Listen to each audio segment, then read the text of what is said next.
The issue right now is the profligate spending of this Congress and this presidency. You know, they've taken the government from 20% of the GDP up to 24% of the GDP, and once this health care bill kicks in, it's going to go to 26, 27% of GDP. Government's never been that big before, except during World War II. Well, that's how big it is, and it's all on the spending side of the ledger. Whereas our revenues, which have historically been about 18.2% of GDP, are going to get back up to around 20% of GDP within 2 or 3 years on their own projections. Well, help us square this then.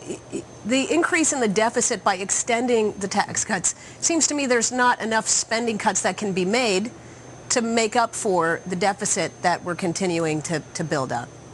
Well, we're building the deficit because of the spending. That's where the deficit is coming from.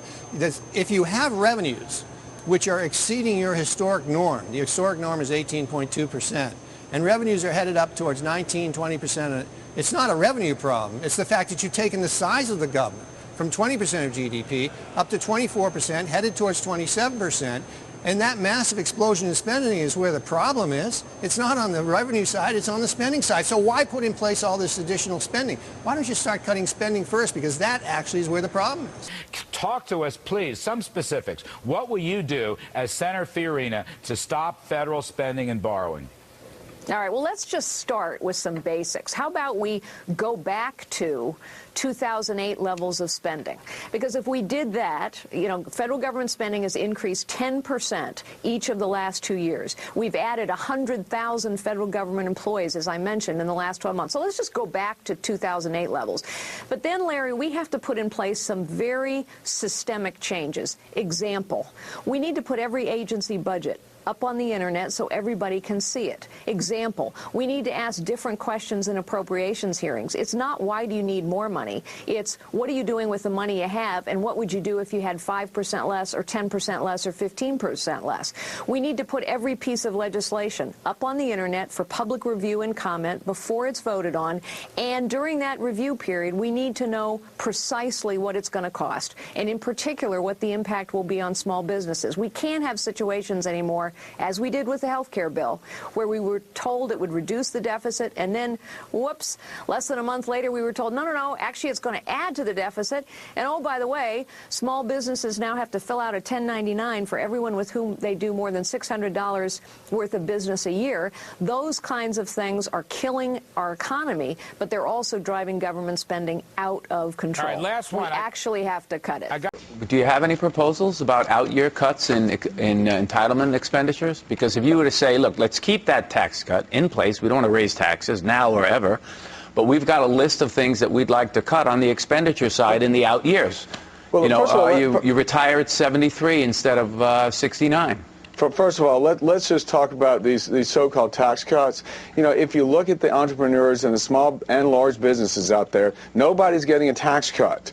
One of two things is going to happen in January. Either taxes go up or they stay the same. And I think no, I agree. Listen, I want my taxes to stay the same. I agree with you. Right. I'm just saying, if the contention is that we have a large expenditure problem, can't you attach to this and end the debate some cuts in out-year entitlement spending?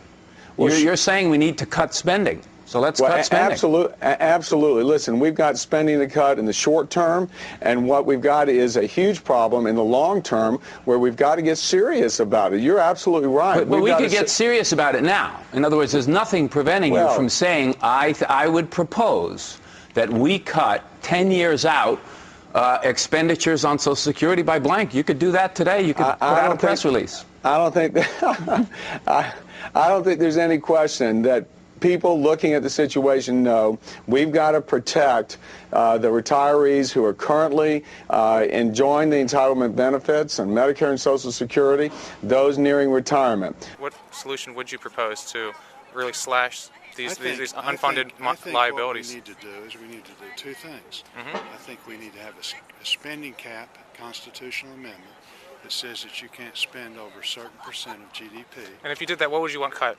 Well, I'd have to sit down and look at where we need to cut. But everyone says they want the spending cap. They never say what they actually want to cut. I want the spending cap, and then that forces you to make the cuts, because the reality is we can't keep going like we are now. You agree with that, don't you? No, but sir, you know, everyone says we want spending cuts, but no one has the... Can we continue to have trillion-dollar deficits? Well, it depends. It's a question of priorities.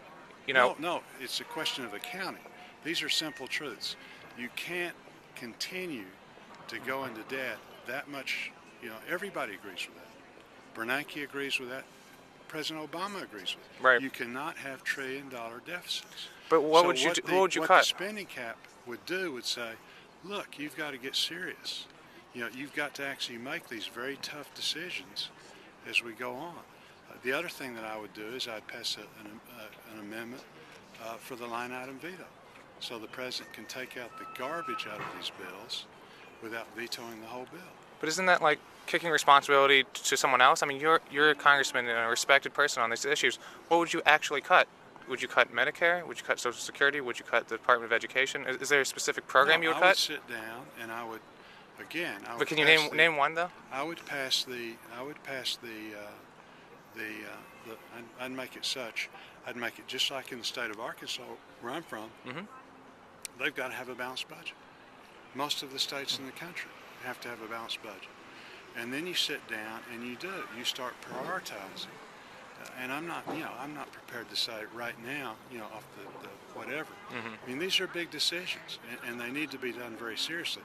But the one thing that we can all agree on, President Obama, myself, you name it up here, we cannot continue to have trillion-dollar-plus budget deficits. We had a $200 billion deficit last month. You can't do that. Right.